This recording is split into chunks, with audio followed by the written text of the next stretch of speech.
I'm Barbara Martin. I am the attorney for Mr. Martin. I'm Brady Sullivan. I'm the attorney for the Public Defender's Office representing Mr. Martinez in this case. Mr. Martinez. Okay. I'm Robert Villa, and I'm with I'm a deputy district attorney, and I'm prosecuting this case. I'm Sergeant Mitch Lohman with LA Sheriff's Homicide. I'm one of the investigators on the case.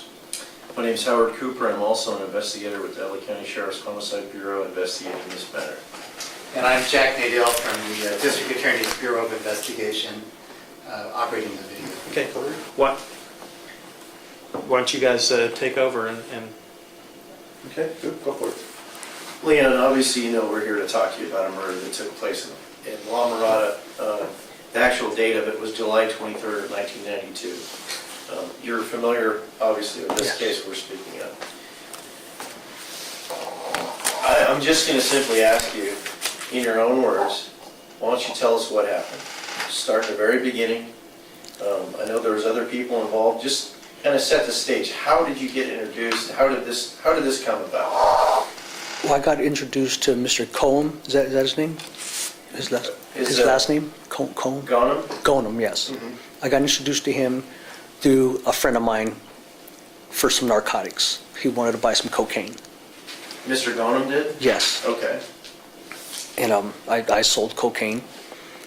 And a few days after that, he got a hold of me again, stating to me that he wanted his wife murdered for money.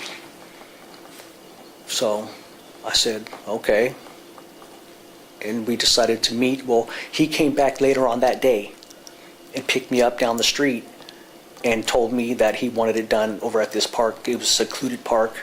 I'd never been to the park except for this time. So we went there together. You know, he showed me the park, the entrances, the exits, you know, to make my getaway, so to say. And the next day, we wanted to meet there in the evening time, which I was going to already be at the park, and he was going to pull up with his girlfriend. And also, I was waiting at the park. I got dropped off there. I was waiting at the park. He pulled up with his girlfriend. He got out. He showed me he had an envelope. I walked over. She was sitting in the passenger seat of the car, and I proceeded to shoot her. I shot her several times. It was a small caliber. It was a 22 revolver, and I shot her a few times, and she wasn't dead. So I shot her a few more times till the gun was empty. He gave me the envelope full of money, and I took off running. The way he came in from one side, I took off the opposite way. And I got to the end of the park. I took my clothes off, threw them in the bushes, and just took off walking. I didn't know the area well, so I just took off walking towards the business district over where there was a Del Taco. So I went to the Del Taco. I took the shells out of the gun, and I threw them in the dumpster. You know, the big green dumpster that are in back of, Restaurant. And I threw the shells in the dumpster, and I called Deanna, because I was going out with her sister at the time, so I had her phone number. I called her, and she came down and picked me up. I told her if she comes to pick me up, I'd treat her and her husband, or her boyfriend at the time, to a nice dinner, because I wanted to get out of the area. Sure. So she came and she picked me up, took me back home. I went home and put the gun away, and I had a trench coat. I put it was like pajamas, but they looked like an outfit. It was shorts and tops, matching short and tops. So I just took my clothes off there at the park and had that trench coat on. So she came and picked me up, took me to my mom's house. I ran inside, dropped off the jacket and the gun, and came back outside, and then we went to Sizzler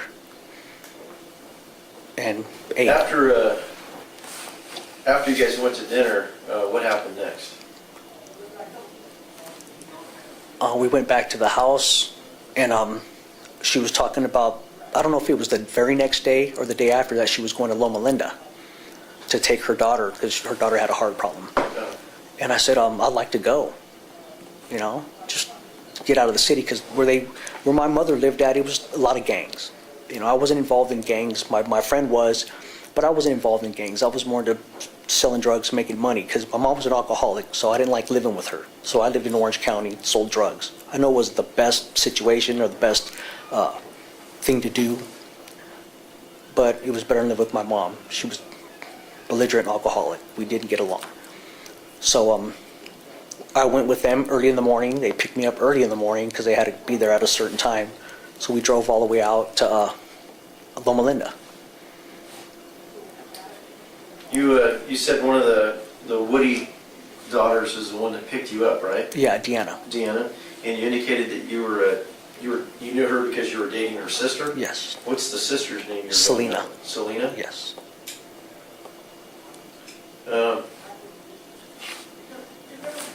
Just while we're talking about Selena real quick, at any point in your relationship after this shooting took place, did you have a conversation with Selena and tell her what happened? No, I remember having a conversation with Deanna. Okay. Yeah. Tell me about that. Excuse me. It was after I came home from prison. I went and did a little prison term. I came home from prison, and during that time, my mom moved to Orange County. So I did the crime in Orange County, so I was paroled in Orange County. So one day I came home, and Selena and Deanna were there at my mother's house visiting. And I don't know if it was that day or the next time Deanna came to see me. It wasn't with Selena. Selena stayed, and Deanna came back to visit me and took me out to dinner and stuff. And I told her about the incident that took place. You know, because it was bothering me. You know, I'm not gonna lie. It was bothering me. I'm not saying I'm tough. It really bothered me. You know. Well, if you recall, what did you tell her? I told her pretty much what happened at the park, you know, and you know, I told her that, you know, I shot that girl. And okay, let's back up just a minute here. And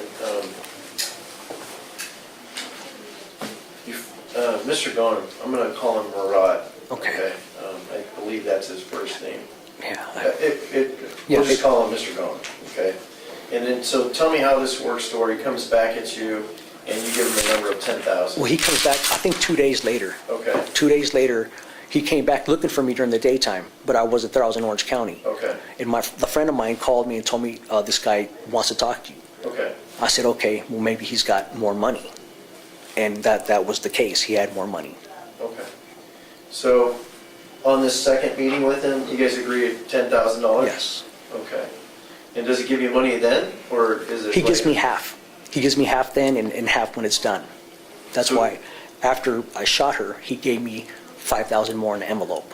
Okay.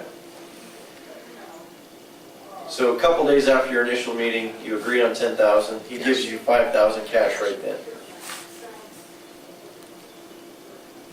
How soon after that second meeting was it that the murder takes place? The next night, that next evening. Okay. And do you guys make the plans of how that's going to happen that second meeting? the day he gives me 5,000, we went to the park. You know, that's where he showed me the layout of the park. I see. And the next day, that's when it happened. So The next you evening. get in Mr. Morrad's, Mr. Ghonem's car? Yes. And he drives you to the park? Yes. And tell me how that happens. Where does he take you to the park? Well, he takes me to the park. He pulls in the park and he tells me it's a big park. I'm like, well, I need to know how I could exit. So he told me there was another exit on the other side. And that's when I seen, you know, that it was more in the daytime. Okay. So it looked better, like, okay, it's a nice area. You know, it's not gang infested. I said, I think I could get away with this. All right. Okay. So the plan is hatched. You guys, you got your initial payment. You know where the thing's going to go down. Yes. Let's go forward to the next day. How do you get to the park? I get dropped off there by Lisa, Who's Lisa? some girl that I was involved with. What's Lisa's last name? I don't remember. Okay. And what kind of car did she drive? She had a little Toyota. It was a little red, I think it was a Celica. I'm not Okay. sure. It was a little older model Toyota. Did she live on the same street as you? No. Was she a girl that you dated or something, or just, I went out with her a few times. She was older than me. okay, She was older than me, but the reason why she went out with me, because I had coke. coke, yeah. How old would you say she was at the time this happened? I'd say she was about 24, 25. Okay, Hispanic girl, white girl? She was Hispanic. Okay. And you don't recall her last name? I don't. Okay. So Lisa takes you to the park the following day, the day of the murder. Yes. And where does she drop you off at? On the other side of the park. I Okay. told her to take me over there because I wanted to get a eye view of how I was going to leave. Okay. Do you recall about what time it was she dropped you off? No, it was still, the sun was going down, but it was still light out. Okay. And where did she pick you up from? She didn't, where'd she, before she took me to the park? Right. From my mother's house. Okay. And do you remember what street that is your mom lived on? I don't know, I don't remember the name of the street. I wasn't there too much. There Did at she my live mom's on a house. corner? Yeah, she lived right down, like 4 or 5 houses down from the Woodies. Okay. Do you recall what street the Woodies lived on? I'm thinking Ramsey. Ramsey Drive? Yeah, I believe that was Ramsey. Okay. And that was in La Mirada? Yes. Okay. So she delivers you to the parking lot, the opposite parking lot where the shooting occurs, and it was in the afternoon before it got dark. It was about the evening time, but it was still a little light outside. It was on its way to getting dark. Okay. And you're wearing, I believe you said you had like a trench coat with some clothing underneath, Yes. and then you had like some PJs Yeah. underneath that were like shorts and a shirt Yeah, that it was a matching? matching shirt, matching shorts. Okay. And you wore that purposely, so, I mean, Yeah. So I could take the clothes off that I did the crime with and still have some clothes underneath that weren't so uncomfortable. They were, was that the purpose you wore a trench coat when you went over there? So you could conceal the fact that you were wearing PJs underneath? Or, honestly, I don't know why I wore the trench coat, but it just, it seemed like a good idea at the time. fair enough, fair enough. So you walk your way through the park, kind of get a lay of the land. And when you ultimately get to that other parking lot where the shooting's going to take place, where do you go and what do you do? How do you position yourself? I'm just hanging around the area, just nervous, walking around the area, waiting for him to pull up. Was there any other cars in the parking lot? Not that I can remember.